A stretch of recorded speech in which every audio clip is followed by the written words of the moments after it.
Yes, once again, revolutionary greetings, comrades, from wherever you're joining us. Of course, myself is Comrade Pigeon Odimango from Kenya. Yes, these are Conscious in Study class. We do meet every Saturday to discuss, or no, every Thursday to discuss about we don't even discuss, we do the book reading of this Conscious book. It's a philosophical book, so we just do the reading, but apart from reading, we go deep to share our thinking and understanding. In one way, our main intention of doing this is to raise our consciousness together so that we can be able to tap into critical thinking and inner thinking on how this philosophy relates to the context of Africa and understanding it in the first place, and then how can it relate to the Africa, because it is a prescription for decolonizing Africa. Of course, Nkrumah left this to help us achieve three things. One is on the liberation of Africa, two is on the unification of Africa, and three is on the development of Africa. So in this book, there's those solutions. And it's a matter of us reading it clearly and understanding it and try to share our thinking so that we can attain that or tap to that consciousness that can help us to actually achieve those three things in Africa. And by liberating, uniting, and developing Africa, Africa shall be decolonized. Currently, Africa is not decolonized. Leave the colonialism or the colonization. The neocolonialism is here. So Africa is not still free until we attain those three. So that is the purpose of this class today. And of course, as I've mentioned, we have a Saturday class on the unification of Africa as well. So comrades, feel most welcome. As we do in our usual tradition, we read the paragraph and we discuss it extensively so that we share our thinking and we move to the next paragraph. So yes, I've received, of course, apologies from two comrades of ours, Mr. Mayer and brother Mr. P, and we will have to continue. I'm not sure if I am on the right page, but I think I am. Let me check.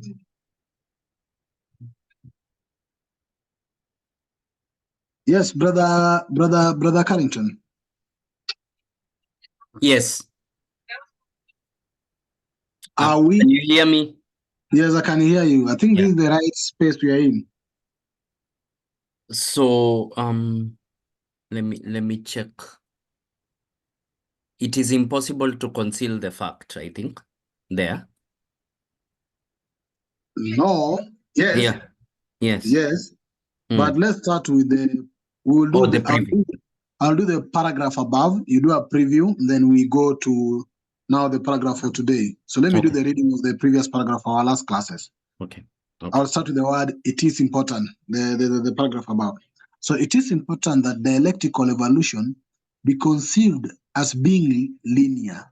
It's important that dialectical evolution be not conceived as being linear, continuous, or monodirectional.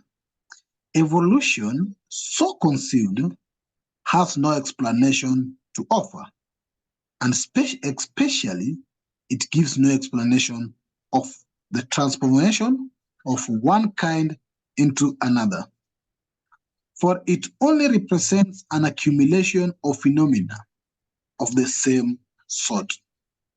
Linear evolution is incompatible with the evolution of kinds, because the evolution of kinds represent a linear discontinuity. In dialectical evolution, progress is not linear. It is, so to say, from one plane to another. It is through a leap from one plane to another that new kinds are produced and the emergence of mind from matter attained. The dialectical materialist position on mind must be distinguished from epiphenomenalist one. For the former, mind is a development from matter, but for the latter, it is merely something which accompanies the activity of matter. So, Brother Carrington, you read the second paragraph, but I think we'll also tie it with that first paragraph. We didn't read this paragraph starting with the dialectical materialism. So, can you tie the second paragraph, which it is impossible? Then we can start open the class for the conversation. Do I read the paragraph and then do I read the "it is impossible" paragraph? Yes, please. Yeah, okay. It is impossible to conceal the fact that through the ages, materialism has been the butt of numerous quips. The most fashionable criticism in antiquity was the question of purpose and consciousness. It was felt by the critics of materialism that there were certain usually undisclosed conceptual difficulties to prevent the emergence of purpose and consciousness from what is without purpose and without consciousness.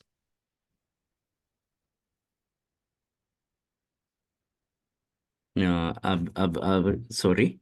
Yes, this kind of objection has been met in the discussion of categorical conversion. A more important objection to materialism is alleged to be provided by the theory of relativity. This objection is important because dialectical materialism itself upholds science. Thank you. It is categorical, not categorical conversion. It's a categorical conversion. Thank you for that. Now, Sorry, I have the word categorical stored in my head, so I keep on yeah, reading. many people, I think the word categorical is not frequent or common to many. So yeah. many people are used to categorical. Yeah. But this is I presume they imply the same thing, a change of form, a change of type, right? yes. Because I could be confused by the interpretation. It means roughly that. Yeah, categorical conversion. Let me do a check on that so that we can check it. It's actually the change of form from one form to another, from brain to matter, from quality to quantity, from mass to energy. Is the same. So that's what it basically imply. So yes, Brother Carrington, bring us up to speed in the last paragraph. This one, it is important that the dialectical evolution not be conceived as linear. And then let's open the floor now for the conversation to these two paragraphs that are tied together. So that one will be open to members. So once you do for us a recap on the first paragraph, it is important that the dialectical evolution, the previous one, now I'll open the floor for other members to check on this. I request that you equally members actually check on this text because I've shared it via the WhatsApp and I'm equally trying to copy it here so that I can put it on the chat so that you can be able to have time to read it slowly to understand it so that you can contribute. But meanwhile, yes, Brother Carrington, let's get back to this paragraph as you share the background of this, please. So the Osagefo is trying to teach us, explain to us that a lot of the processes of the world arise out of the opposition of forces. And the opposition of forces, especially in the evolution of this primordial, primitive matter. And these oppositions of forces within this primordial matter, the atoms of the universe, results in certain transitions, certain jumps, certain leaps. The Osagefo is trying to make it clear to us that it is not a linear process. The story of progress, the story of you move from A to B to C to D to E to F is not how nature operates. Sometimes nature operates through this process of jumps. And why is it that it operates through a process of jumps? You have two forces pushing and pulling each other. One overwhelms the other. But remember that they're acting on multiple systems at the same time, so that when one force overwhelms the other, it sort of shakes everything and reorganizes everything. And the resulting pattern that comes out of this process is something radically different from what was there before. I will give an example. You have, in Kenya, we call these pots for cooking sufuria in Kiswahili. You have a sufuria and it has water and you're putting it on the fire. Now, what happens is that there's a jiggling, There's a jiggling, there's a jiggling, there's a buildup of energy in the water. And then all of a sudden, bubbles start forming. And what are these bubbles really? Clearly, the water did not have air. It was not carbonated or oxygenated air. It did not have a lot of air. These bubbles are places in the water where locations in the water where essentially the droplets, the molecules of water, have torn apart in their bonds and created essentially what is a gas instead of what is a liquid. So this very rapid changes in the local arrangement of material is what he calls a categorical conversion. Now, you can apply this to societies, as we discussed last week. You can put societies under a lot of economic, political, and social pressure. And what will happen is not 5 people protesting today, 10 people protesting tomorrow, 100 people protesting tomorrow, the day after tomorrow. What will happen is all of a sudden, everything will break. People will just get tired. And today there was nobody on the street. Tomorrow there are 10,000 people on the street. Next week there are 10 million people on the street. Next week, but one, you've lost control of the army and you have a revolution on your hands. And we have seen this occur in several Sahelian states and earlier before that in Egypt, Tunisia, and Libya. It is very easy to lose control of societies that are under pressure. So remember that societies are these things that the Osagefo is talking about, that they can undergo a very radical and quick change because of the pressures that they undergo in society. So progress is not linear. Revolutions in the organization of matter and primordial matter is possible. This is essentially what the paragraph was saying. The second point, this small paragraph, he's just talking about, very quickly talking about differentiating this idea of an epiphenomenalist philosophy and a materialist philosophy. An epiphenomenon, I think Brother Pigeon can help us and show us the dictionary, but epi means up or out, and then phenomenon, above, phenomenon, an object in of itself. So an object that is above its constituents. So you can think of consciousness as an object, an abstract object that is above sort of neurological processes in the mind. This is a way of thinking about consciousness. But what Osagefo is saying is that essentially consciousness is an activity of the mind. So it is something coupled with the physical state of the mind, with the physical actions of the brain, right?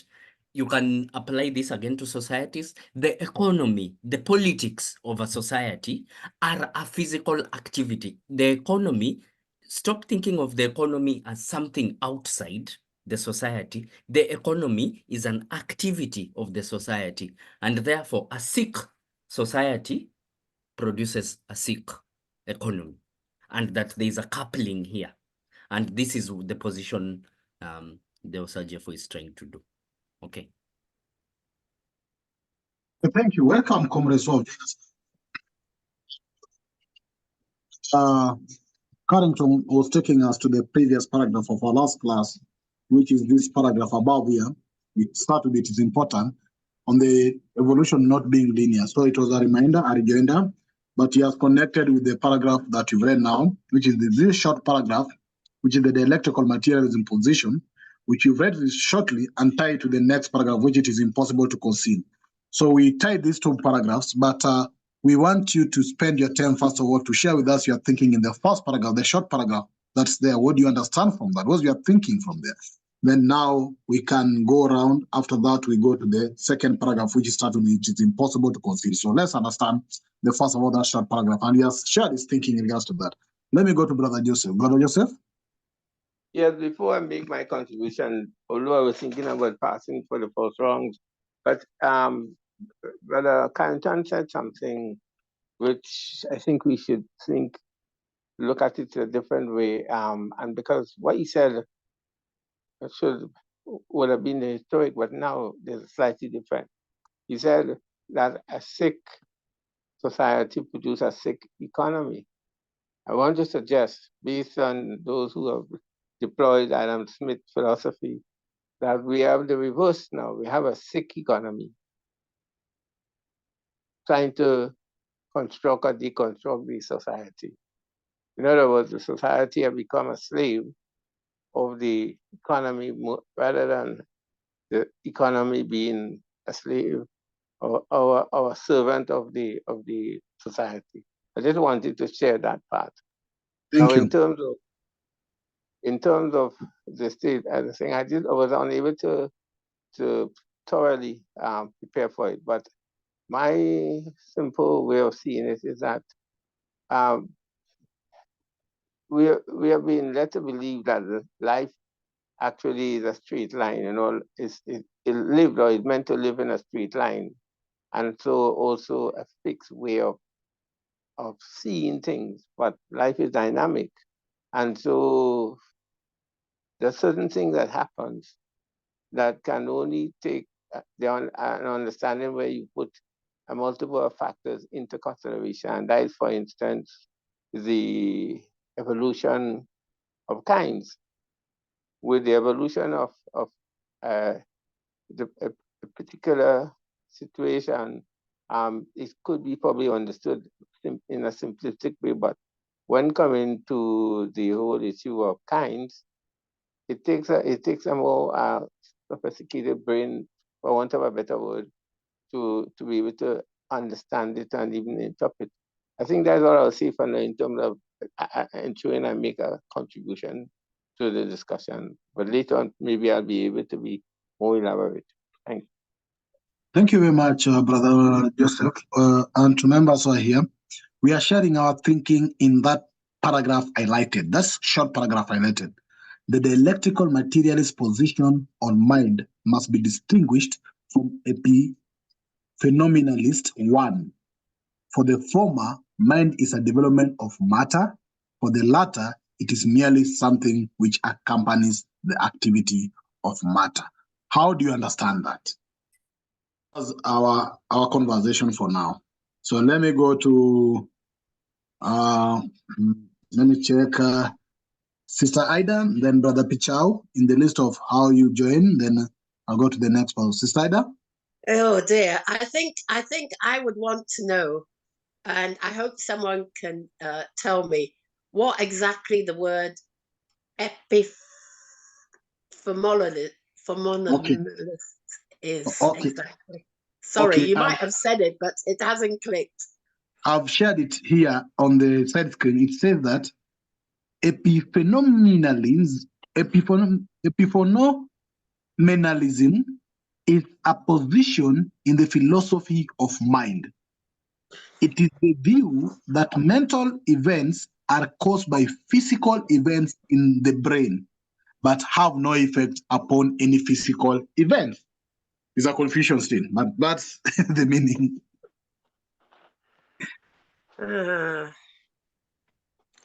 In other words, people have to distinguish between a mental, I'll say, apparition and a physical apparition. Is that what we're being told? Probably. Let me hear what Brother Kwaza Christian Kwame thinks about that. And welcome, Chair. We can proceed, but we seek your guidance through Sister Ida's request, please. It's a big word. Sorry, Brother Kwame. Are you with us? Probably still on the transit. It's okay. Let's get to Brother Coco if he can help us understand that. Brother Coco?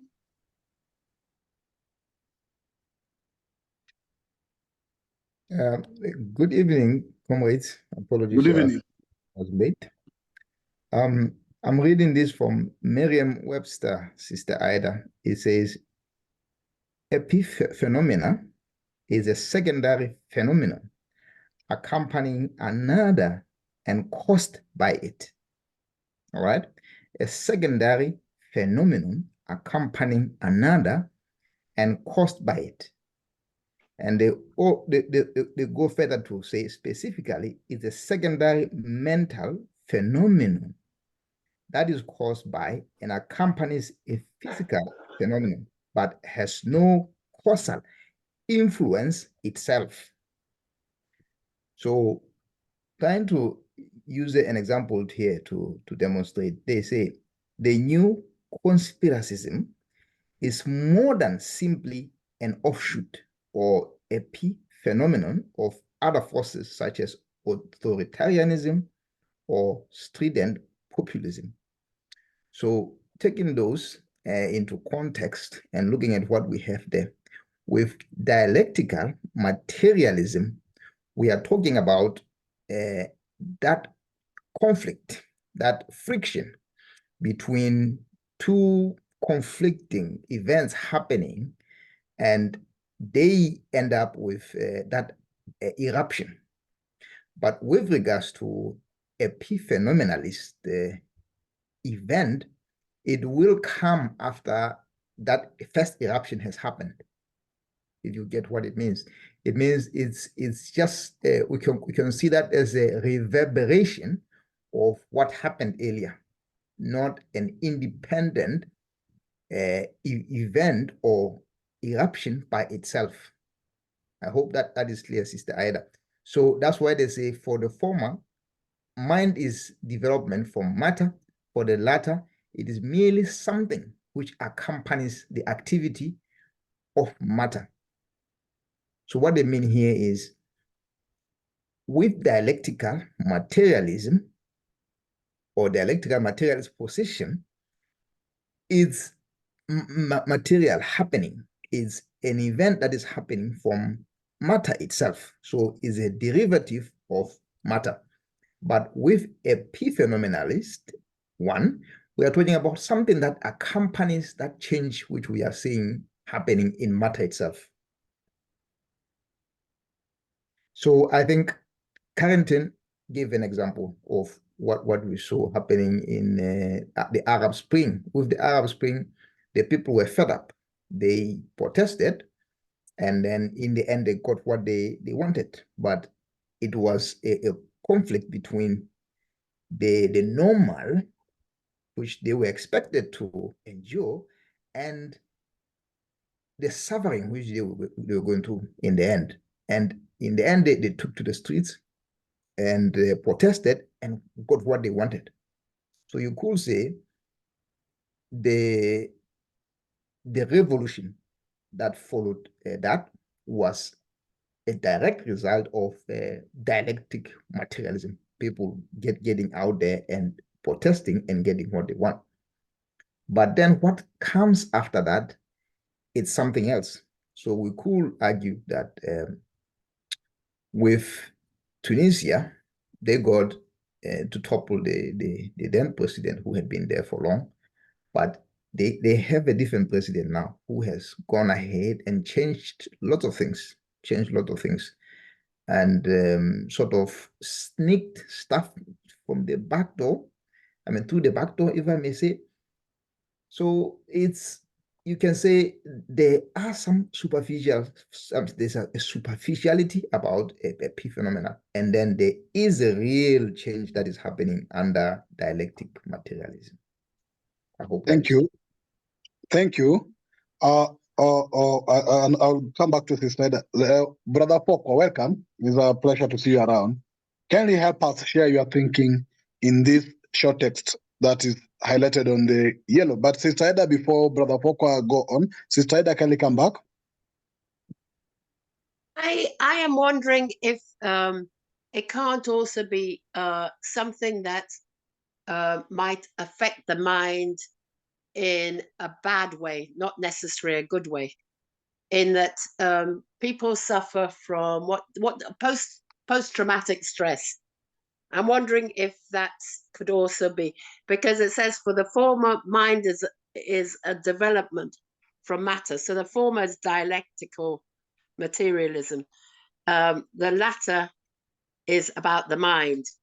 And not everybody's mind, though it can change and be for the good, it can also sometimes change and not necessarily be mind-wise for something exceptional. It could be the opposite. It could affect people's mind in a bad way.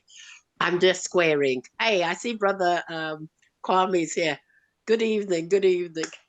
So I don't know. That would still be my query slightly. Thank you. Okay, thank you. Oh, your question will be also try to be answered as we progress with sharing our thinking, but I'm sure you'll have something like an answer to that your question. But thank you for sharing your thinking.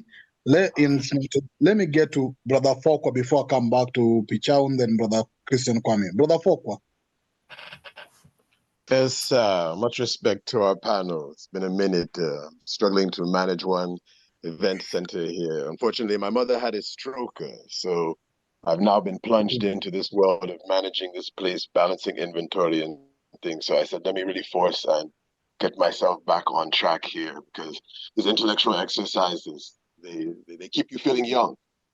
And just Sorry looking for at that, this brother. topic, just coming in and then reading the discussion, you know, what's coming to me, Oh, have we lost you? Brother Fokwa?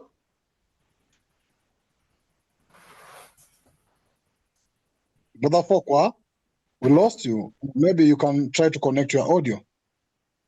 Okay. I think when he'll be able to unmute himself. this is Let me my go to, network is somehow unstable. oh, Don't know. Let me go off the Wi-Fi and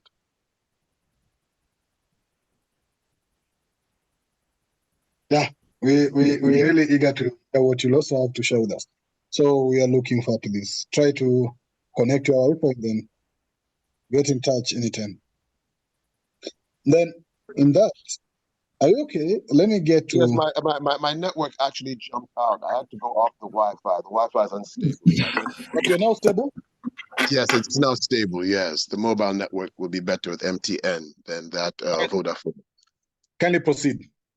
Yeah. So what I was saying, that the First of reflection all, that Brother Fokwa, yeah, first of all, receive our sincere, of course, sorry and apology for what you've gone through with your mother, and we wish her a quick recovery wherever she is, please, brother. Yes. yes, you know, she has to recover vocabulary and all of that. So she's gone through the surgery already, but yeah, she's gradually coming back. But you know, medically, she won't be back in Ghana for a year. So I'm now on seat with the event center.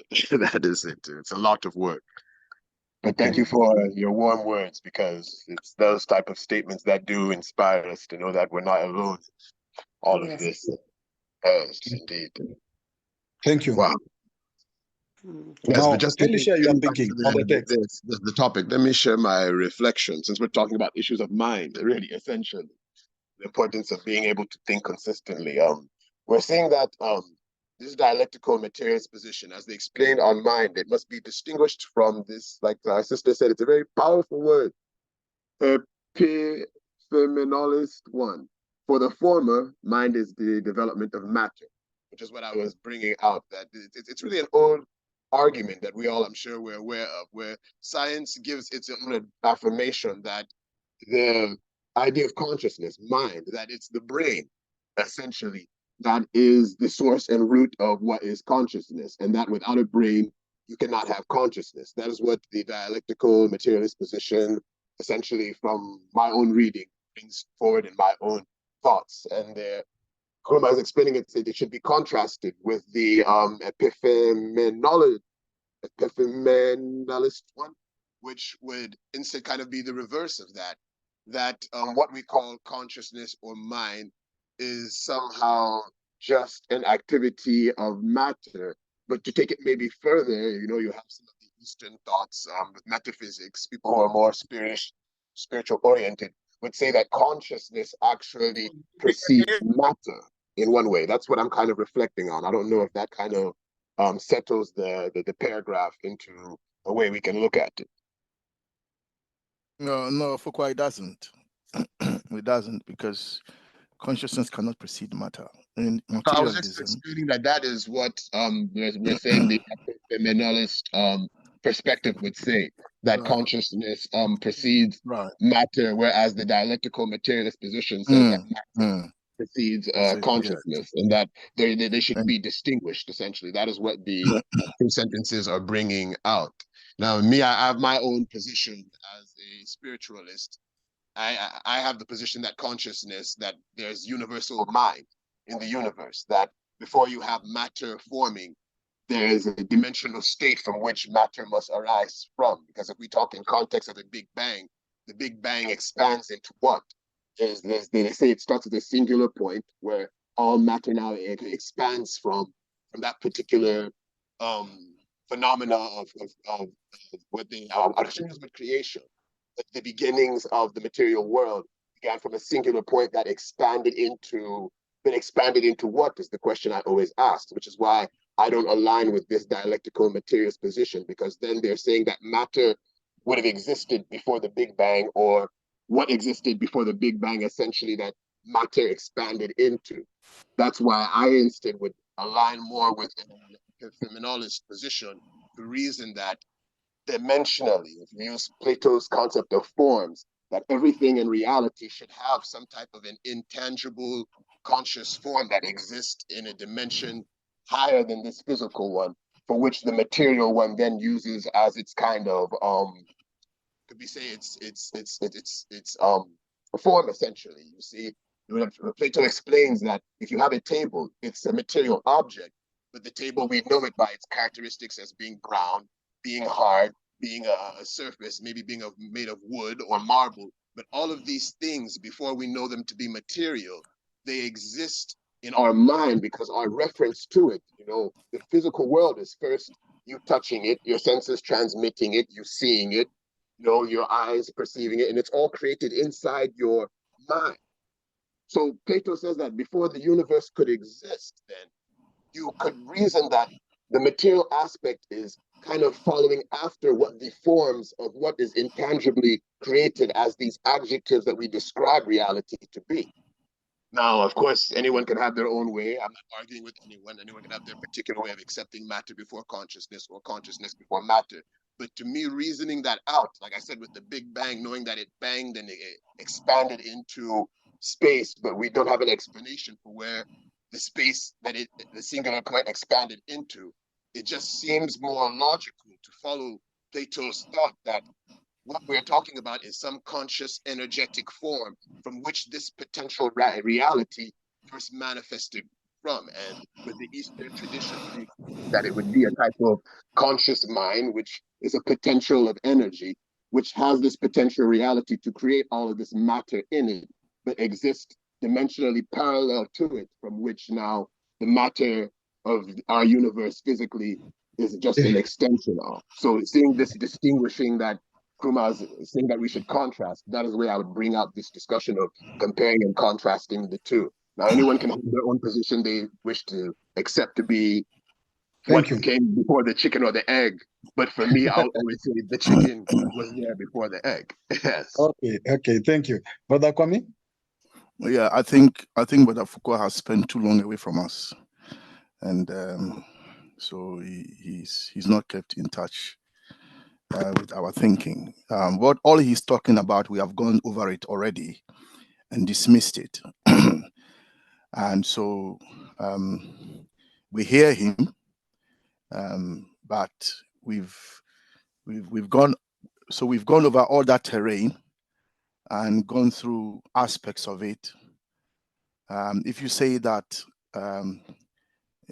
mind must precede matter because you don't know whether matter, what preceded matter, you can say the same thing of mind.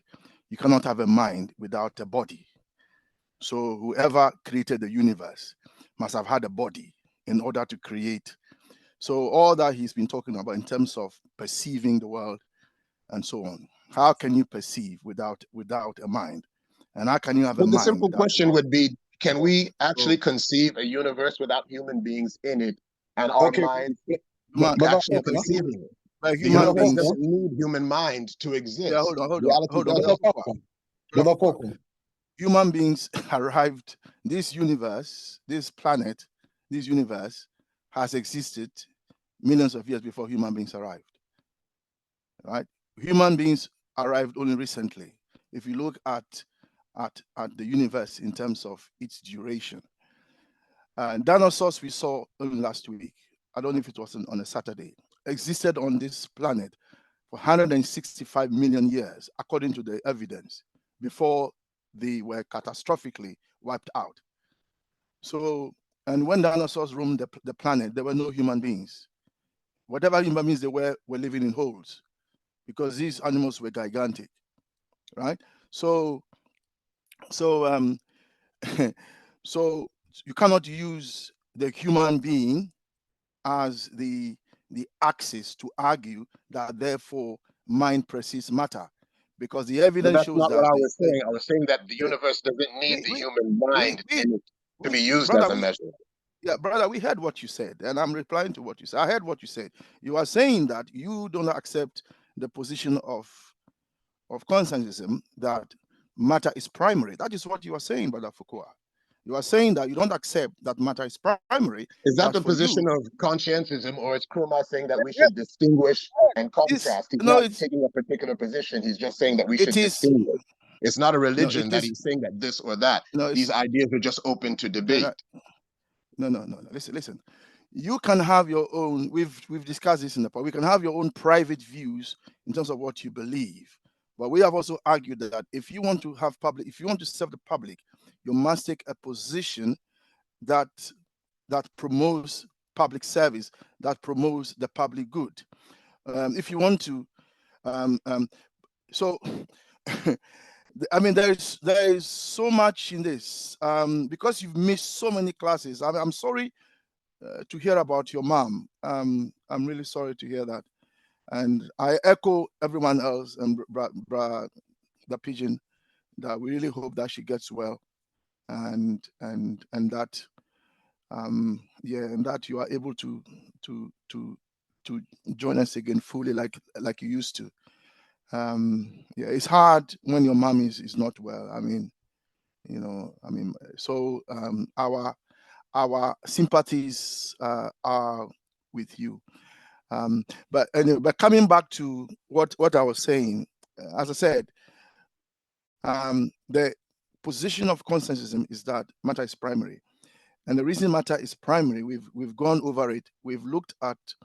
Um, we've looked at idealism up to where it was clear that idealism leads to racism and so on. So let's to think that you are the only one in the universe, that there is this being that has a mind, and that being is alone in the universe, and that being's consciousness, everything then emanates. That is what is called the God complex, as it were. When you talk about I want to talk about don't talk about universal mind, you are same thing. Plato was an idealist because he argued, as you rightly said, that if you see a table, the real table is in the mind of God. That is basically, what he's saying, and that there is a sphere, if you like. There is a world in which perfect objects exist, and those perfect objects are not physical things. They are, if you like, spiritual entities, and so on and so forth. So, so in effect, what you are saying is that mind is primary, or consciousness is primary. But in your absence, we have looked at that and have come to the conclusion that if we are going to develop Africa, we can't use that kind of thinking. Legitimate though it is for some of us to think like that. It's okay if you want to think like that. Nobody says you shouldn't. But if we want Africa to move forward, we cannot think in those terms. I mean, for instance, as we've seen, I mean, I'm sure you know that idealists do not have a scientific position on anything. They may say that mind precedes everything, but that is about it. They can't explain any material object scientifically. Idealism has no science. We hear something about spiritual science. Okay, but I think as a spiritualist, I think that you can be a spiritualist without it necessarily meaning that you reject the primariness of matter. Yeah, you can still be because to be a spiritualist does not necessarily mean that you are saying that the things that exists are things that you cannot touch and see with your eyes and so on. I mean, for example, we cannot see oxygen as air, but we can feel it, but we can't see it. But we can see it when it is frozen. But when it's a gas, we can just feel it. So, and we breathe in oxygen, we breathe it in, but we can't see it. We just breathe it in, and so on. So when we say matter, we don't mean physicalism. I think sometimes when people say matter, people understand matter to mean the physical. Matter in philosophy and in science is not only that which is physical, but that also which is non-physical. For example, gas and plasma and so on. So I think that one can be a spiritualist without necessarily reducing it all to the non-physical. And anyway, to cut a long story short, ideally suffers. I think ideally suffers from the God complex. But I think that if I may return to the paragraph you read, Brother Pigeon, I can see what you are showing on the screen. As I said, Brother Foucault, we missed him so much, and he missed so much in terms of sharing his views with us, and then listening to us as well, and then weighing what he thinks. Brother Kwame. Yeah. So Brother what Kwame, is it? please may I ask you a question? Because yes, a lot of this has arisen from that long word. Epiphenomenal. Epiphenomenal. So the word. Sorry. Ask your question. I'm assuming that's the question. That is my question. Thank you. Well, yeah, phenomenon. As Brother Foucault rightly said, and he says he shares that position. That is Berkeley's view, isn't it? You know, when we say that, what is our universe made of, the answers are only two. It's either made up of matter, or it's made up of spirits and their ideas. Yeah. Phenomenalism is that which says that everything is a phenomenon in the sense that it is in our mind. I mean, how that is, I don't know, but somehow the universe is in our mind. I thought that we were in the universe, not the other way around. But that is phenomenalism. So a phenomenon is something in the mind. So basically, it's saying that actually, when you see a table, it's not a real table. It's only in your mind. So there's no such thing as a table out there. If you want to push it, all that you know is what your mind is telling you. How do you know it's a table? How do you know it's a table? You don't know. All that your mind, it is your mind that is telling you. So if it is your mind that is telling you it's a table, then it means that which exists because your mind is telling you so. So then the logical conclusion is that everything emanates from the mind. And that's what Brother Foucault was saying. So if you see the mind as universal not necessarily, mind, my brother, because this is fine. how I want to, because it's fine. we have to recognize this now.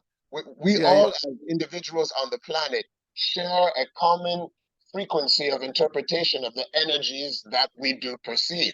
So though we might have a dimension within us which our mind has to correspond to receive, the frequencies of light, sound, and touch that goes and sensations into our brains, these things are coming from outside of us. So it can't be solipsism that we do say that it's only inside our brains, because when I said universal consciousness, it would mean that you have universal consciousness, and then each individual mind from a body is a fractal consciousness in that infinite flow.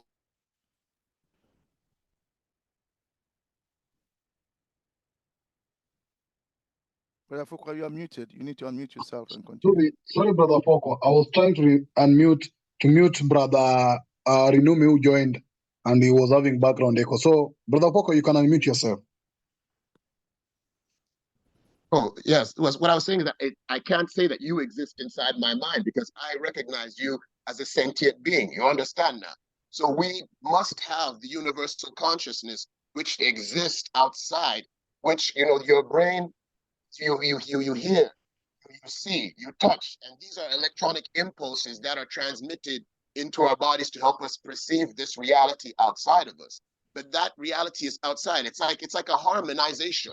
You have to have the inward and the outward. So my own idea of Materialism is not that it's solely a soliptic one, but I acknowledge that, you know, we have to have a common ground or common field, as they call it, the unified field in quantum physics that we all interact with. That does determine what we can perceive.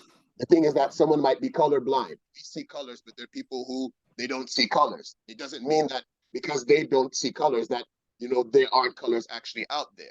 That's the way I'm trying to bring it. You know, I have my own little tweaks of ration that I add to these type of ideas based on all the philosophies to be harmonized, because you have to have yin and yang. You can't be 100% feminine, and you can't be 100% dialectical materialist. There has to be a balance between the two things. Okay.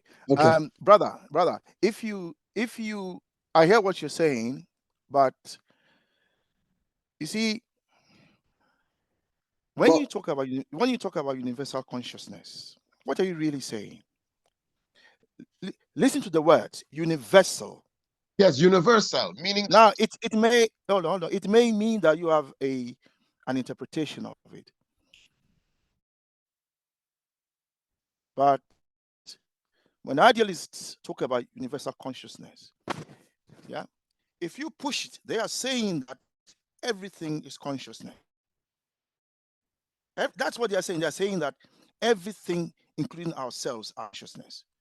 We are just, if you like, atoms. I mean, I hear what you're saying, but at the end of the day, talk about universal consciousness. Use the word universal spirit. It's the same thing, brother. It's the same thing. No, let me explain what we mean by universal consciousness. The Okay, atom itself excuse, Brother Papa.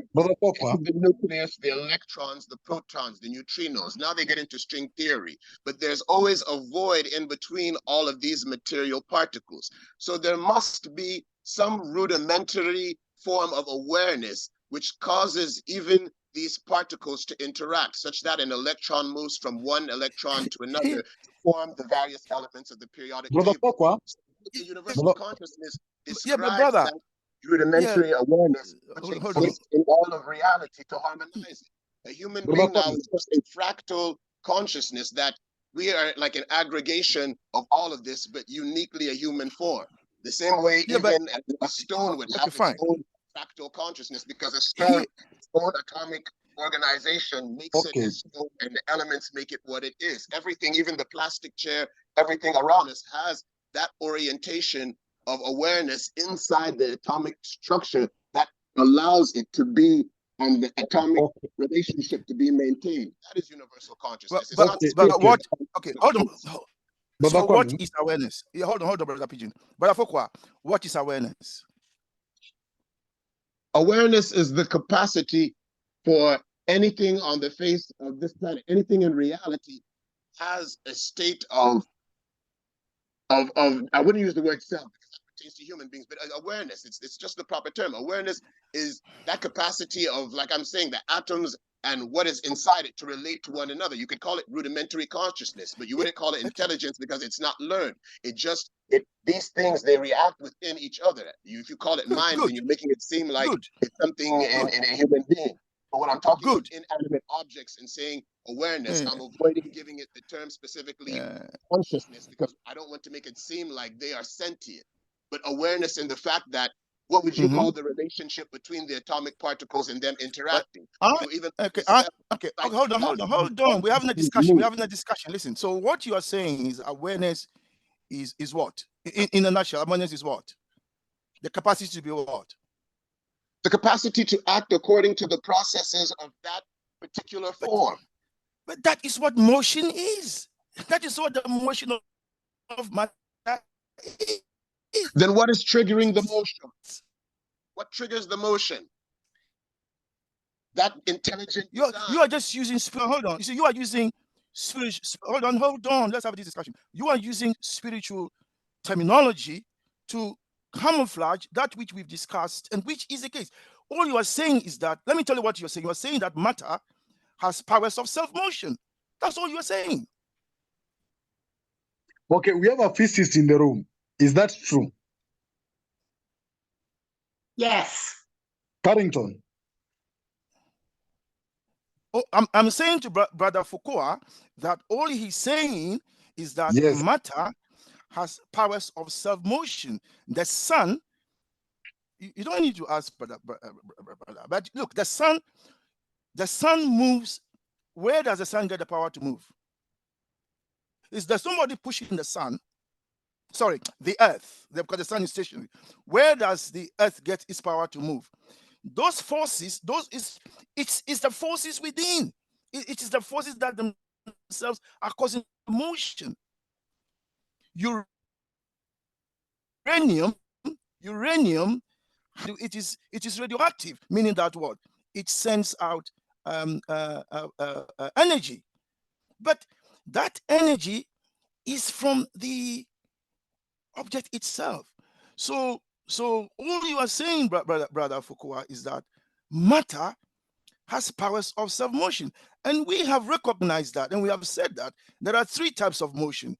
There is linear motion, like a vehicle moving straight on. There is circular motion, like the earth circling the sun. And then we have change in properties. So what you are calling self-awareness is what in materialism scientifically is called powers of self-motion. I would just call it purpose. Well, if you're calling it purpose, uranium then has purpose. And you see, by putting it this way, you come to the nub of the issue. Because the problem has always been that those who were against materialism, their argument was that matter cannot have purpose. I mean, that is the central argument, that the only entity that can have purpose is a sentient being. And because God is a sentient being, God must have created the universe, because only he can have purpose. So he has the original purpose, and that human beings can have purpose, and so matter can't have purpose. But that is not correct. Matter can have purpose. But we're saying the same thing. I don't have a purely epiphenomenalist position. That's why I'm saying. That's why I'm saying that. Okay. That's why I'm saying. But I like this. Yeah. But that's why I'm saying that what you are describing is using spiritual language to say what materialism is saying. You are basically now epiphenomenology. So what it means is that, when people say that some people don't believe, idealists don't believe that the body is even important. For them, the soul or the mind sometimes seen as more important than the body. The word epi means outside, and phenomenon is in the mind.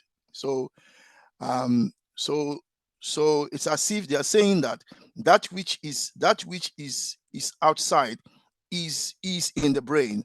So it's, although epi is outside, phenomenon, yet it is in my mind. Therefore, it gets its existence from the fact that I can perceive it. And we've raised this question before, if you will all recall. Now, we can see Mars right now, the planet Mars. Does that mean it doesn't exist? Can we say that because we can't perceive something, therefore it can't exist? No. The planet existed before human consciousness came. Does it mean the planet didn't exist? because there were no human beings to conceive of the universe? The answer is no. So things can exist without human consciousness. In other words, matter can have purpose. And the paragraph you read, the paragraph after that, makes this point that people think that matter has no powers. People think matter can't have purpose. They think purpose can only be ascribed to human beings and to spirits and so on. For them, matter can have purpose, but that is not correct. So the dialectical materialist position on mind must be distinguished from an phenomenalist one, because we don't see existence as arising from consciousness. We see all existence as arising from primary matter. That's where we see it. Okay, thank you. And yeah. So, okay. Brother Kwame, I think your work on your network is on and off. thank you. You're on and off. But let me get to Brother Carrington for interjection. My what, before sorry? we proceed. Your network is not that stable. It's on and off. Okay, let me change my Wi-Fi as well, like Brother Fukwa did. Okay, Carrington, come in before I go to Pichao. Yeah, thank you very much. Just some comments on the science. First, the universe is not expanding into anything. If you define the universe as everything, the universe is literally creating the space and time internally as it proceeds, right? As the dynamical forces internally in the universe seek to rebalance each other out. We have four fundamental forces: gravitation, the strong nuclear force, the weak nuclear force, and electromagnetism. At the scale of operations of the universe, the major force is gravitation.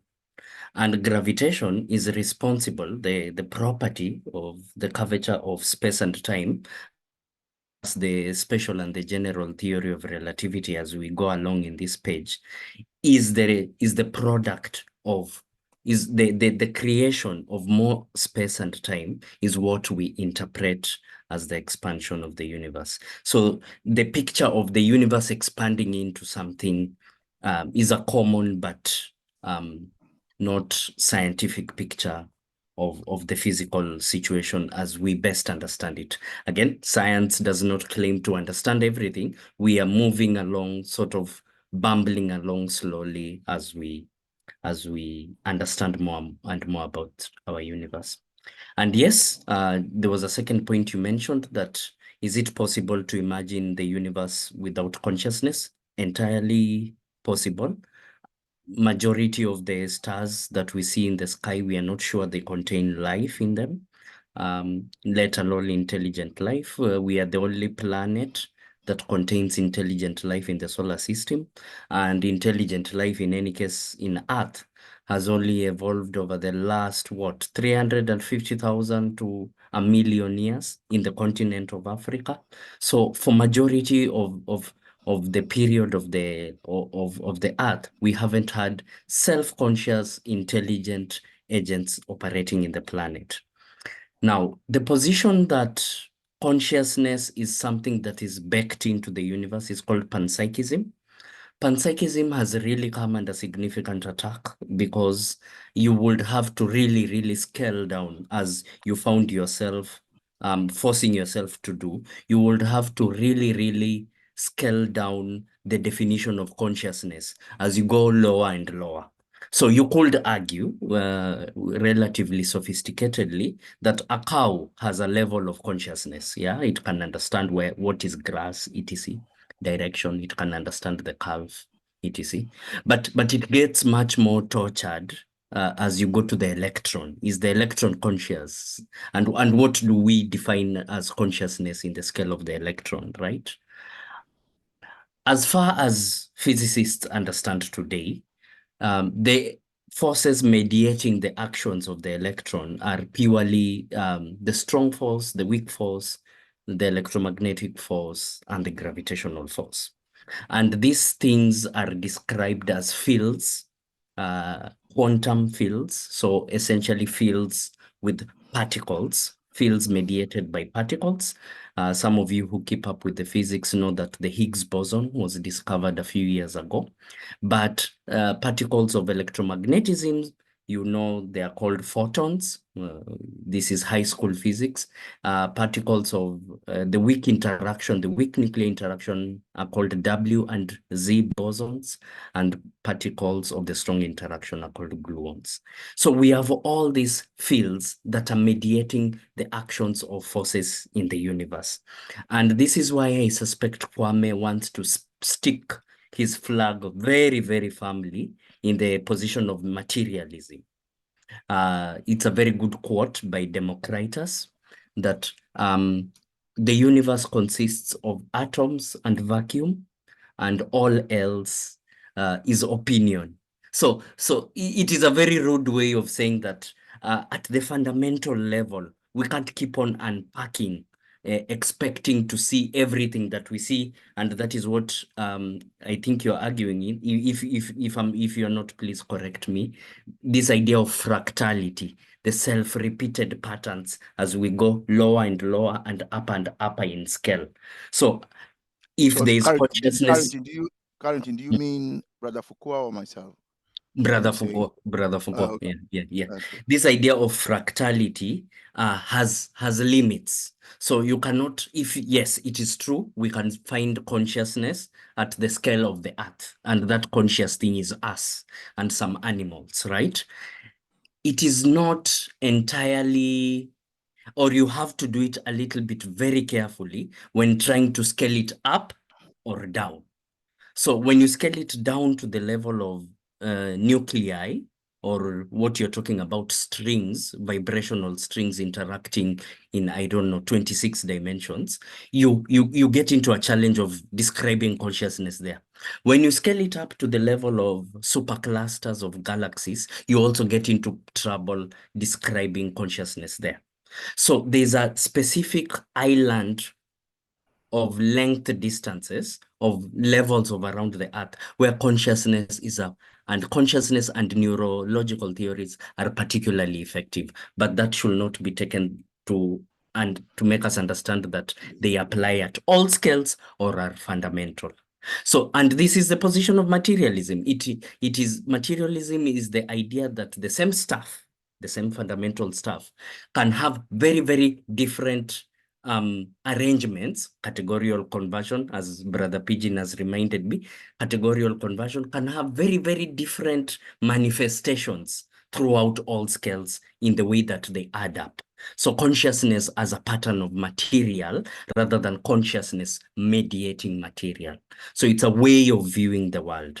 And the other way of viewing the world, material mediating consciousness, consciousness mediating material is becoming increasingly tortured, an increasingly tortured interpretation of the physical universe. Thank you. Thank you. That was a quite lecture. To some of us, can I suggest, Brother Carrington, that's a lot in there. And I think you'll have to, as I said, you are a resident physicist, so thank you for really explaining it the way you have, because you've gone into the science now. And as you can see, panpsychism in a nutshell is universal mind, really. That's what it is. So what I'll suggest you do for us is to, as we meet the Thursdays, you break it down for us, unit by unit, and then explain it. Even if you need 15 minutes to half an hour on Thursdays, please take it and explain the science to us, because it's very important. Okay. What you have just described is so important that we all need to understand it. Okay, thank you. Thank you, Brother Kwame. Before I go to Brother Pichau, I want to tie, because this conversation is overlapping somewhere here. There's how it goes down here. So I want to read the following paragraph just slowly, then I bring in the conversation so that we continue the conversation, because it's like a continuation of this conversation. So in the next paragraph, it said that it is impossible to conceal the fact that through the ages, materialism has been the butt of numerous quips. The most fashionable criticism in antiquity was on the question of purpose and consciousness. It was felt by the critics of materialism that there were certain, in bracket, usually undisclosed conceptual difficulties to prevent the emergence of purpose and consciousness from what is without purpose and without consciousness. This kind of objection has been met in the discussion of categorical conversion. A more important objection to materialism is alleged to be provided by the theory of relativity. This objection is important because dialectical materialism itself upholds science. So, yes, let me get to Brother Pichau. Brother Pichau? Then Elder Glero is also here. You can share the conversation. And welcome, Sister Marlin also. Brother Pichau, do you have something to say? Then we go to Brother Elder Gleroy. Then you also have Sister Marlin can come in. As we now continue, we are coming back again to even those who have spoken, because now we are expanding the conversation. Yeah, greetings, family. Can you hear me, comrades? Greetings. Can you hear me? Yes? Yes, we can hear you. Okay, yeah, I'm just going to keep it short because I cannot really talk properly where I am. But all I would say is that, you guys, the brothers and sisters, we are all saying the same thing, but obviously we all have different, let's say, what's the word? Perceptions and also ways of interpreting and understanding, things. But all I would say, going to the dialectical, materialist, position, phrase. For the former, mind is a development from matter. For the latter, it is merely something which accompanies the activity of matter. Basically, everything is energy. Everything is energy. All right. So mind is the development from energy. This latter mind, it is something that is merely, which merely accompanies the activity of energy. It is energy. Matter is energy. Sound is energy. Electromagnetic is energy. Every single thing, force, water, gas, everything, you name it, everything is energy. The source of everything that vibrates the frequency, everything is energy. Energy. The primordial, it is energy. Everything is energy, that vibrates, because of the pattern again. And then also you talk of the frequency, so energy, vibration, frequency, sound, matter, you name it. This is what it is, and that's what, it's everything, every single thing. And that keeps expand. That's what causes, things to energy, vibration, and the frequency causes everything to expand and keep expanding and keep moving. Motion is energy.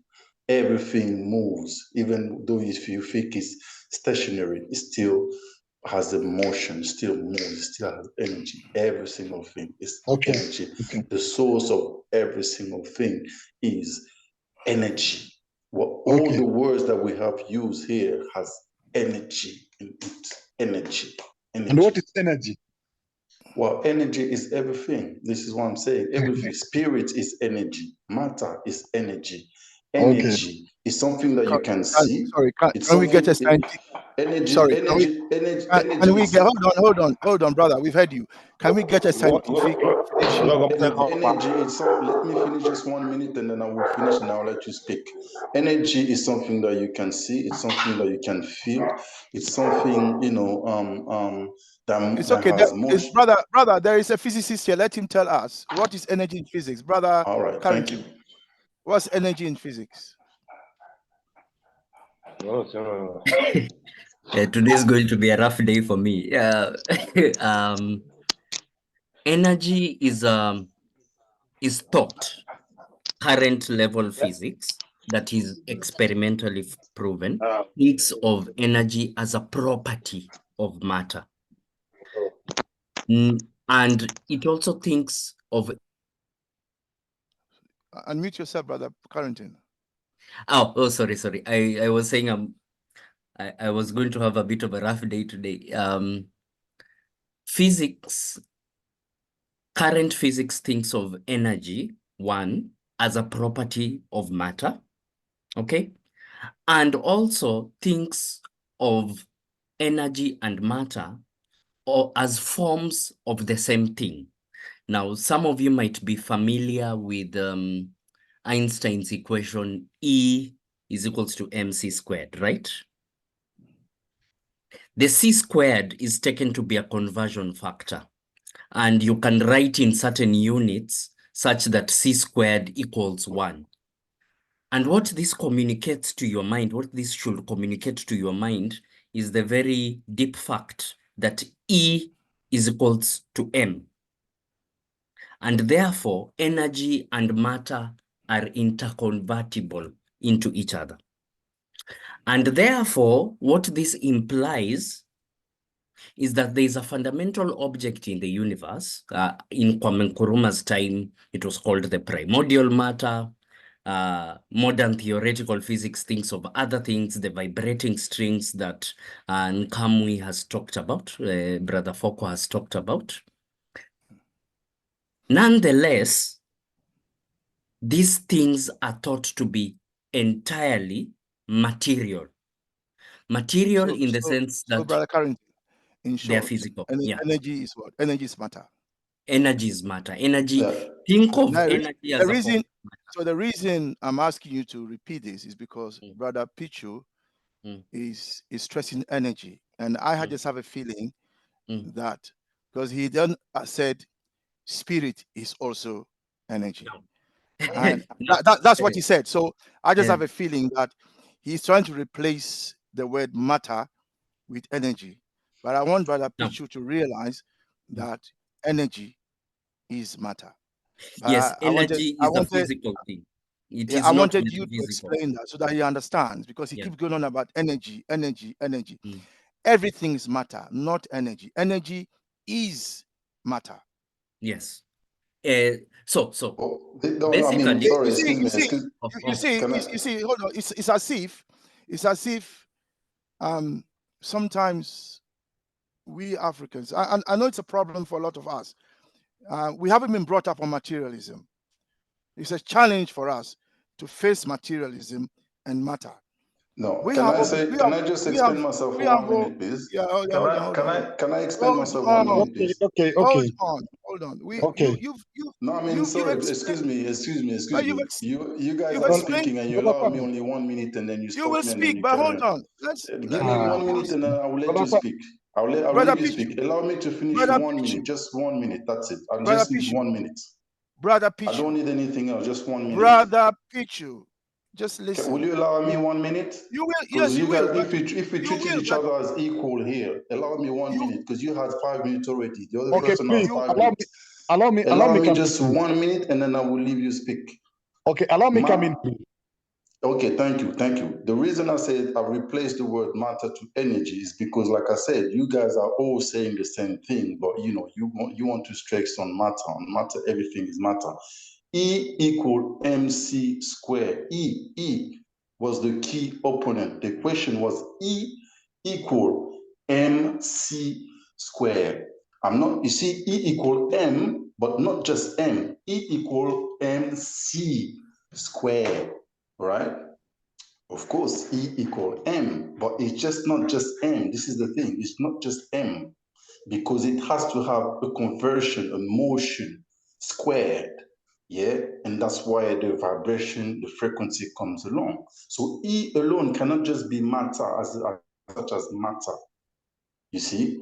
But I understand. I understand No, where you're no, coming from. I no, Brother understand where Pichu. you're coming Yeah, I from. agree with him. I understand what he's saying. I Exactly. understand where you're coming from, but like I said, you are all saying Yeah, the same thing. But yeah, I hold don't on, understand hold why on. the brother is saying Sorry, matter is energy. if I can But just E jump equal Hold on. MC squared. Thank you. Thank you. Okay. Now let's get here. I've Googled the word E equal What, MC square. yeah, what, hold on. What we are sharing here is a philosophy that is rooted in the scientific outlook. So let's be clear on that. It's not rooted on the religious outlook. It's rooted in the scientific outlook. That's why, as we will see later, physics plays a big role in conscientism. And some have argued that the word conscientism itself is not conscience, it's actually con and science. I think that at points in time, unless Brother Pichu is a physicist himself. Brother Pichu, are you a physicist? Maybe he is. Are you a physicist? I'm a lifelong learner, self-taught, of No, every are you subject a that you want. physicist? Well, I ask a I specific am question. Are you what a I am. physicist? I am what I am. I am that I am. See? That's not my question. I said, are you a physicist? Whether he's a physicist does not actually bear on his I capacity to understand this knowledge now. That's not fair. That's an ad hominem attack. One must not be a Thank you. No, physicist no, And I'm no. not to be able into to read and I am PhDs not and attacking masters him. and BBCs Okay. and all this. I'm not into that. Okay, please permit me to chair Brother, this class. no. I will now chair. I will now chair it. Right. No, I'm saying bro- permit me to chair the class. No, I'm saying I will now chair I will now chair it. Brother Carrington, tell us the scientific definition of energy and of matter, because that is the outlook that we are promoting here. Can you carry on, please? Thank you. Let's lower temperatures, although we are talking about energy. Very, very important. Yeah. So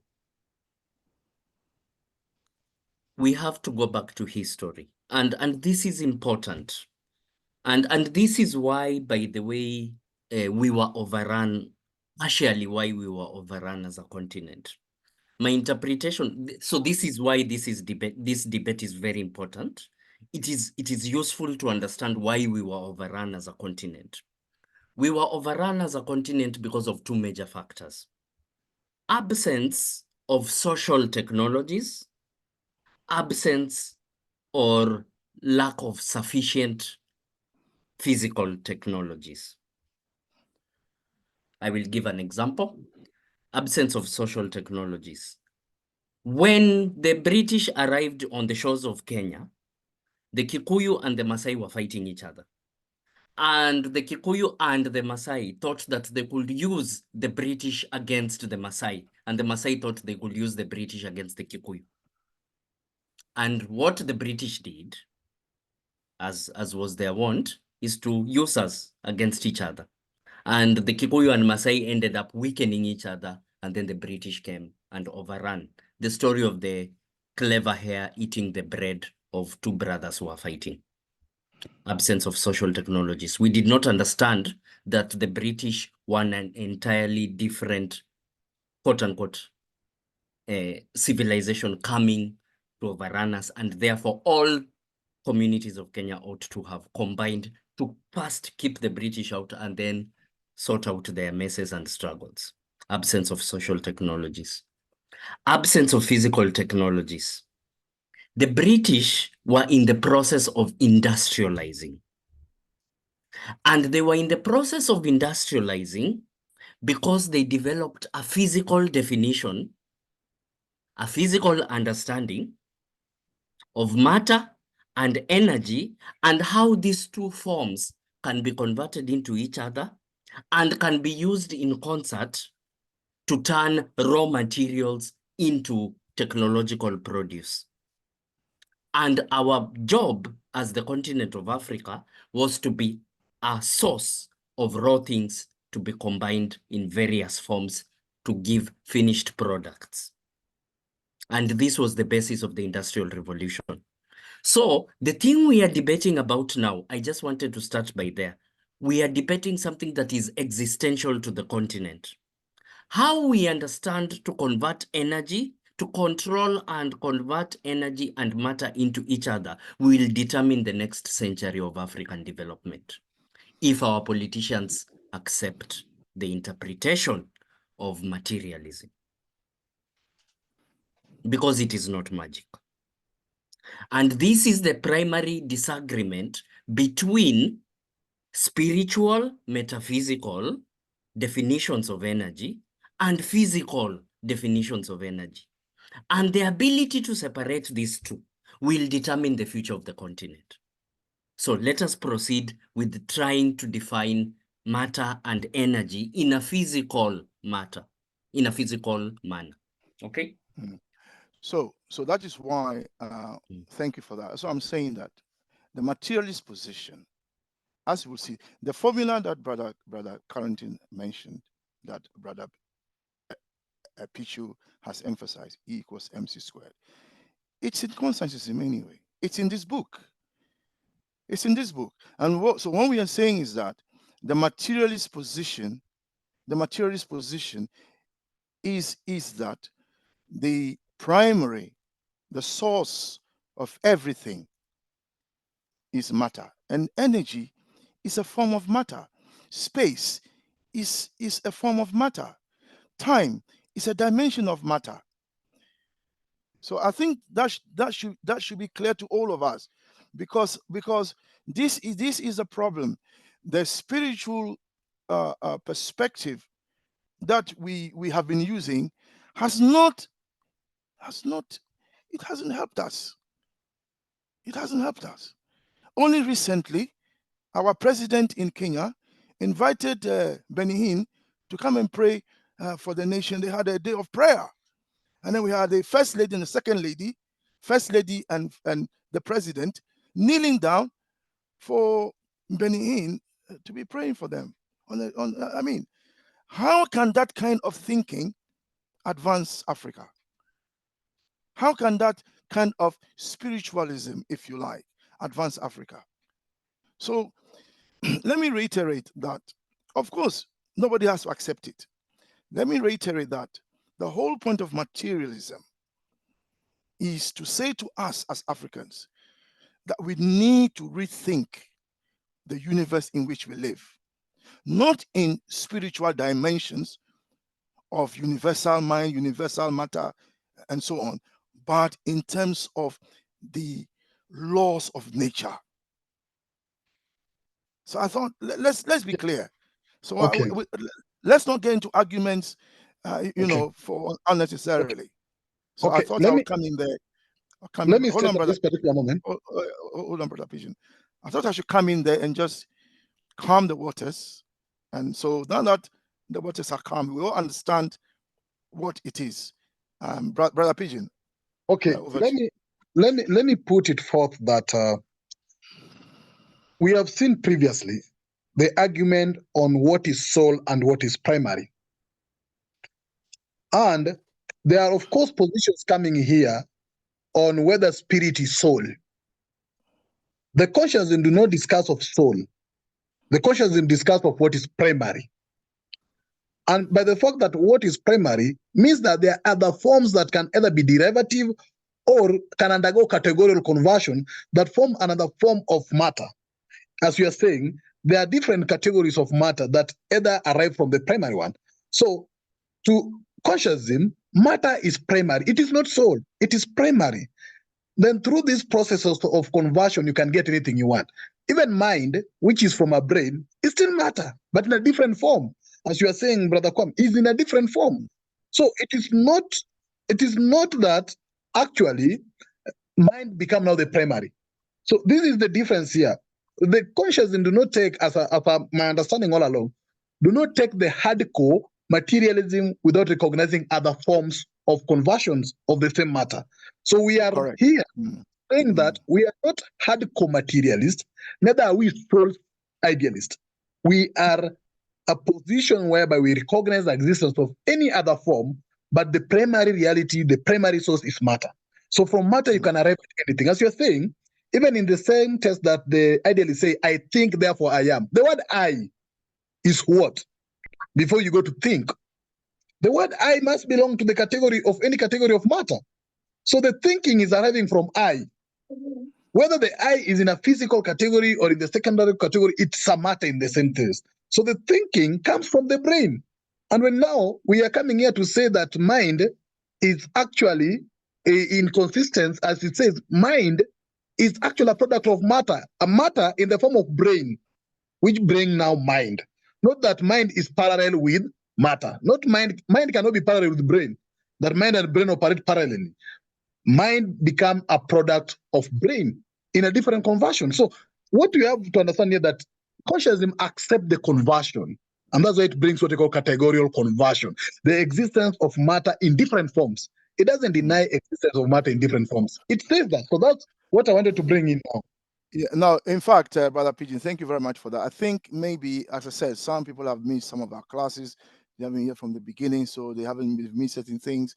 But I think you draw our attention to a very important point, and that is that we as Africans, and we don't accept, because we're Africans, we don't accept the sole reality of matter. And there are materialists called hardcore materialists who believe that everything is matter. They don't want to hear about spirit, about soul. For them, even the soul is matter. There are materialists like that. We are not that.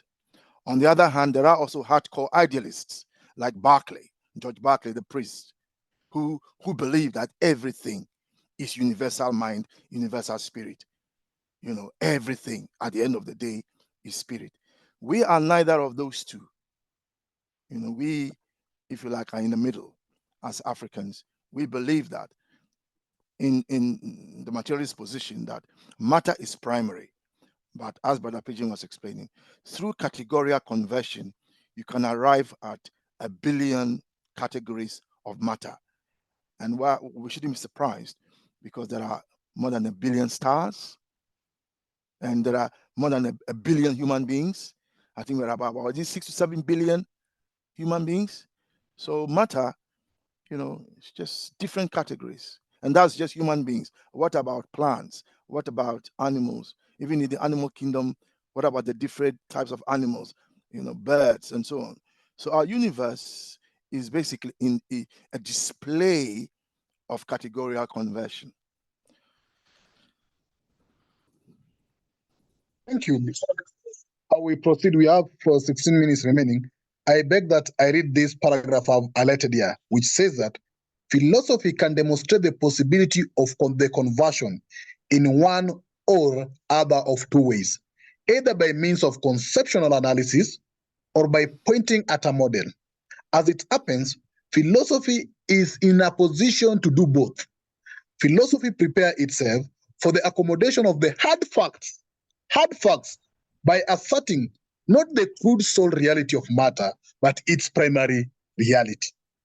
Other categories must then be shown to be able to arise from matter through processes. It is at this point that philosophical materialism become now dialectical. So we are now talking about dialectical materialism. So I think that's very important to mention as we proceed.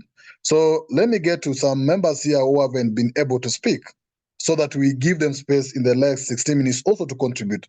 So Brother Glenroy, Elder? Yes, thank you very much. I've been listening very carefully. I don't know if you noticed I've dropped out a couple of times because some weird power surges are occurring here in Zanzibar. But it's interesting. But I would rather continue just listening and hear some of the ideas that people are floating around. I'm not sure I land on either side of this, but I wish to hear more. Thank you. Thank you, Brother Glenn. Good excuse. Rinumi? And then Sister Malin is here. Oh, Sister Malin first. Sister Malin, you are here first. Sister Malin. Sister Malin, maybe she... Yes, I've been listening, but I came in late. So I'm not sure in what way I'm going to be able to contribute. I know you're talking about the matter and what have you, and someone was going on and on and on about this matter, which was confusing me because I couldn't understand why he was kept on about it. But who was it that explained? I learned something about in Kenya, 2 tribes was fighting, and that's how the British was able. That's the first I've ever heard that, and I'd like someone to expand on that a bit more for me. And yes, we've got a long way to go to get ourselves together, and I hope we will do it at some point, and I'm sure we will. I don't know if someone saw my interview I gave to Sister Shanice, and I said, I hope before I leave this earth, I see this, even the beginning of Africa united and helping their people, because I've just come back from there and there's a long way to go. So we don't need to be arguing with each other. We need to be fixing the problem that's there that has been put upon us. Thank you. Thank you. Brother Numi? Okay, yes. Greetings, everybody in the house. Greetings. Thank you. Yeah, I want to submit that it's been a back to class moment for me. I've actually been thrilled by the depth of knowledge that's been put around the argument back and forth. And like Elder Gloria rightly put it, I wouldn't know where I lie on the 2 sides. But I want to learn. I'm happy I've learned, and I've said to myself that I'm going to try and go through the recording of this particular episode. And like I came in a bit late. You were aware when I came in with the background noise, so I wouldn't know the background of the argument. But it's quite interesting the few moments I've listened to, and I promised myself I will listen to the recording and do more finding on this for now. So I don't have anything to say for that. Thank you. Thank you, Brother Coco.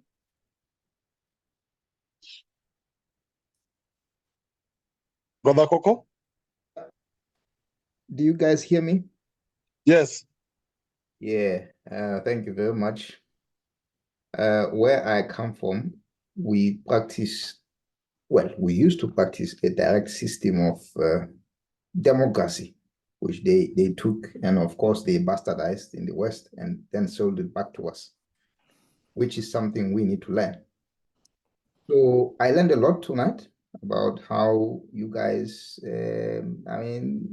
discuss things and come to a conclusion or to a consensus, which is encouraging for me. It looks like we will find some progress to some of the issues we face.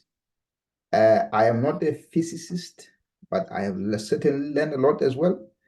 So I am intrigued. I think it would be good for Brother Carrington to come back again and discuss that in more detail. It's nice as well, I guess, to open the eyes of everyone. It just says to us how little we have learned by specializing early. There are some stuff which we never really covered, but settings such as this are good for that. Thank you. Thank you, Brother Joseph. Yeah, I'm not sure if I'm in a mood to say much this afternoon, but certainly I don't agree that we shouldn't argue in a space like that. We should argue, but argue based on facts, based on science and so on. That's the only way we will help to bring out the best in each other and also to be able to synthesize the way of knowledge and understanding that exists among us. So there's nothing wrong in arguing. Once we do it and particular year. So one of the things I didn't like so much early on is that the role of the chair was being not respected. That's the only thing. Certainly we can argue. Now, I was thinking early on, it's like how in the process of evolution, certain things happen. We had a situation where uranium was discovered. It was taken from Congo. It was developed by the Americans and so on, and made into or unleashed the power in it. Before that, speaking from people in the West, they would not have had any idea what's in this thing, and by true experimentation, you have nuclear energy, and also you have great disaster. So I think in understanding the concepts as Kwame have advanced, we could probably help these events and happening to help us understand how things unfold. Okay. But certainly, it takes some time. It takes some time and effort to really evolve our understanding, and it wouldn't happen overnight. Thanks. Thank you. What you have described is actually the categorical conversion, a conversion that was done to our uranium to produce something else which is viable. And as you understand, is that from materialism, we uphold logic, but also uphold science. So the aspect of scientific discussion is what we try to emphasize here. So that, yes, we can construct through constructionism, we can reduce through reductionism, but we must also uphold it on science. So thank you very much for that. Let me get to Sister Ida. Sister Ida? I think that I have to agree with those who've gone before me who say I need to re-listen to all this again, because it has been a very interesting discussion tonight. And I take heart that even those who maybe know a lot more are still having to debate what they know. And so I think, thank you all, and I will revisit and re-listen to this again. Thank you. Thank you, Brother Coco. Brother Pokwa?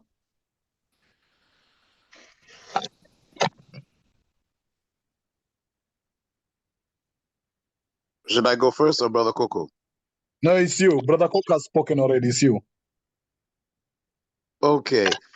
Yes, just in general, I don't feel that we are arguing. I mean, people are positioning as if there's some type of it's not even a debate. What we're doing, I feel, is that we're building knowledge essentially, so that we frame our perspectives in such a way that they have a unifying point. Because just as one brother was saying, we're actually saying the same thing, but maybe in our own minds, we're using the terms that we feel are most appropriate to our own perception to try and give our explanation. Because like the physicist was saying, or I think it was the other brother when he was talking about the idea of energy, which as valued even in, as the physicist said, that it's matter, but we're contrasting it from the perspective of, you know, that you have matter, you have energy, or you have matter in a tangible form and an intangible form essentially. And maybe the perspective that some of us are trying to rule out is that we value the epiphenomenalist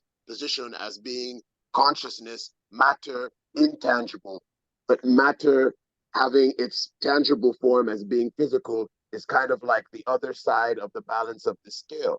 So it's important that what we're struggling to do is get that balance so that we see reality as matter in such a way that as we're evolving, we'll be able to now translate our communication with each other in such a way that when we were dealing with our physical world, which will turn into us creating infrastructure, trying to bring our people to a level where we can use this science to create technology that will actually have a common understanding of what we are talking about. I don't think at all we're at any loggerheads, you see, because even if we want to look at this, there's this idea quite plainly.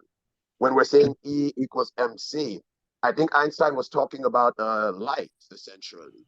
And this Okay, thank you. idea that when energy or light or photons move, equals mass acceleration, when light travels at a very fast Brother, speed, Brother it Fokwa, actually becomes dense to the point that it gives you this feeling of it being material, essentially. But is Brother light Fokwa, something that is tangible? Light is Brother, not something that is physical that you can touch. So energy equaling mass acceleration squared, you would see that what is solid is just a very dense form of photon energy of light, but coming okay, from a very intangible form still. If you were to say light, when you close your eyes and dream, when you're able to have inward visions, this is where Africans now have this concept that people will say is spiritual, but we shouldn't okay, say spiritual like the religious concept of the Kenyan president worshiping Jesus Christ. Africans didn't know Jesus Christ. We had nature cosmology, nature spirituality, nature mythology, meaning that we took the physical material world and personified it or created stories that we could use to Brother interpret Fokwa, it in relation to ourselves. So Brother we took the Fokwa, idea of what happens within us, in our consciousness, in our dreams, and related it now to an understanding and a level that we knew that there was a higher. Brother Fokwa, kindly let us continue this conversation. What I was calling you is the last, because we have 2 minutes or 3 minutes to go. But this class is not ending. We do this every day. So let's come again and continue. We don't stop. We continue. Because as we move along, we get more coming and we continue the conversation. So yes, I appreciate that. Let's continue the conversation. So kindly, I wanted just to get your final remark. And I think you've explained it and went further to it. So let's meet next class to continue this. Brother Pichao, before I end up with Brother Kwame, just your final remarks on this.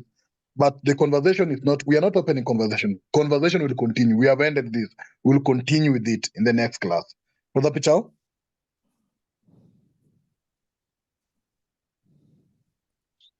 Okay. It seems maybe he disappeared as he was also busy a bit, but he's in. No, sir, 1 second, 1 second. Hello, sorry, 1 second. Can you hear Yes. me? Yes, I need only your final remark.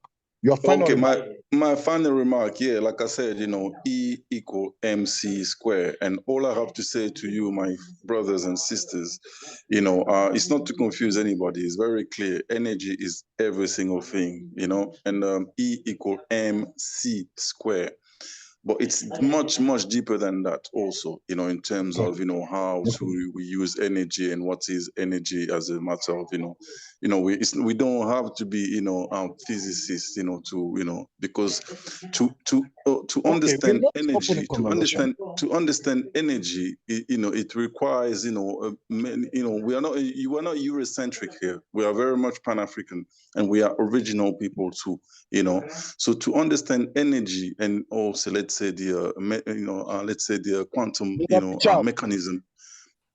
The conversation of the energy will continue the next class. We are not opening a conversation.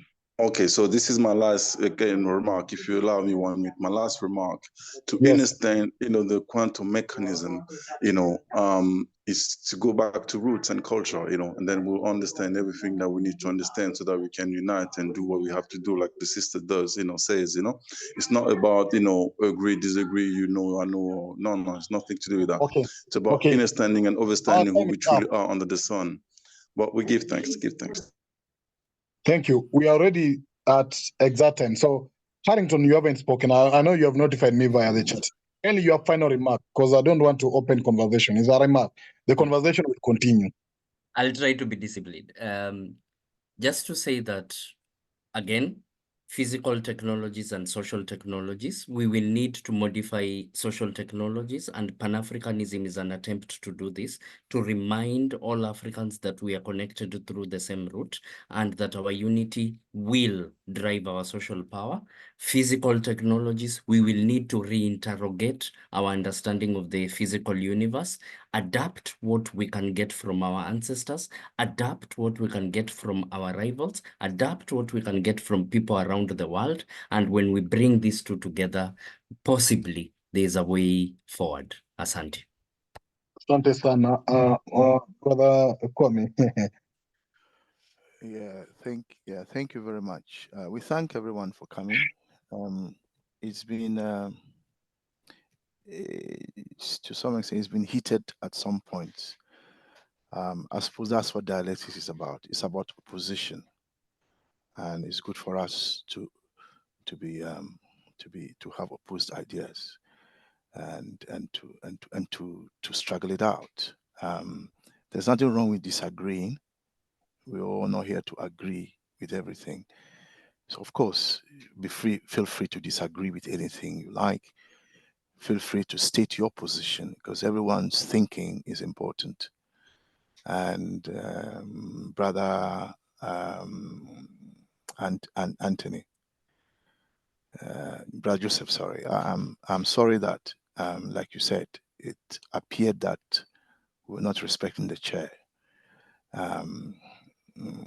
But I am the chair, but because of my daily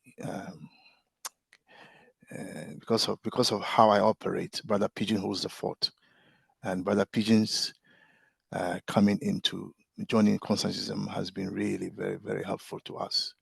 He's really, really helped and transformed us, and I always thank him for joining us. But I am the chair, and we've been doing this class for more than 10 years now. We only moved online when the pandemic came, and I think being online has really been helpful, because it has meant that now we have brothers like Pichu from I don't know where he's based, but from Cameroon, Brother Carrington from Kenya, Brother Joseph from the Caribbean, myself from England, Brother Kuku from England. We have Brother Renomi from Nigeria, and so on. I mean, it's just been wonderful having brothers and sisters from the continent. We have always said that we want to get to a point where we can hand over Constantism to the Africans on the continent, so that it becomes our property, even though we started it here in England, that brothers and sisters from the continent, that they will pick it up and run with it. And the pandemic has helped us to get there. Hopefully, we are moving in the right direction. So I'd like to thank you all for coming. Continue to vigorously argue out your position. That's fine, as long as we do it respectfully and respect the chair and so on. That's fine. So, Brother Joseph, sorry if it came across that we didn't respect the chair. But we hear you, sir. We hear you. Thank you. Okay. Yeah, that is it from me. The time is 9:04, and yeah. Okay. Allow me. Yeah, remind us of the other coming events. Okay. I think Brother Joseph will be presenting something, won't he, on Saturday? Yes. Yes. Allow me say that as we accept the existence of dialectical or dialectics, which is actually practical here, and this is the work and the assignment, until we actually the positive actions overcome the negative actions is when success can be. So in this dialectical conversation we are having of opposing ideas and minds is the practical thing. So until we arrive at a position, we'll be better off. So this Saturday, actually, we are having the Caribbean. We want to look at the Caribbean, 360 degree, every side of Caribbean. But of course, it will be guided with one principle on the Caribbean. What's going on in our brothers there since they left us or since they were taken forcefully out of us? And sisters, not just brothers. Yeah, since our brothers and sisters were stolen away from us, how is their life there? What's going on there? And how can we reconnect? Because there has been actually a sense of discriminating or being silent on the brothers out there. We think that they are not our brothers. They are. And that's sisters. why brothers and let me use the comrades. So our comrades out there, probably we have actually created a rift. And there's a need for us as a continent to unify. We need to bring our comrades together. So we want to look at what's going on there, see how we can also come in and how we can work in solidarity with the purpose of unifying Africa. When we talk of Africa, it's not the landmass. We're unifying all the African people, whether they are people of African descent, we need to be unified together. So Brother Joseph will be doing that to us, and it will start at exactly 7 p.m. GMT on this coming Saturday. We actually don't talk again because the last Saturday came out with so many resolutions that I'll share. and we actually plan on how we can, all of us, implement the resolution that came out from the Congo discussion. So we are looking forward to how, once I share this, how we can ourselves also compose ourselves to help in the implementation. So thank you very much, comrades, for your attention today. Indeed, it was heated, but that's the gist of it. We grow our consciousness and our thinking together. So I don't have much to say. Part of telling Brother Carrington to accompany me tomorrow as I send my letter to the president. I'll get in touch with him later. Thank you. Thank you. Yes, good night, everyone. Good night.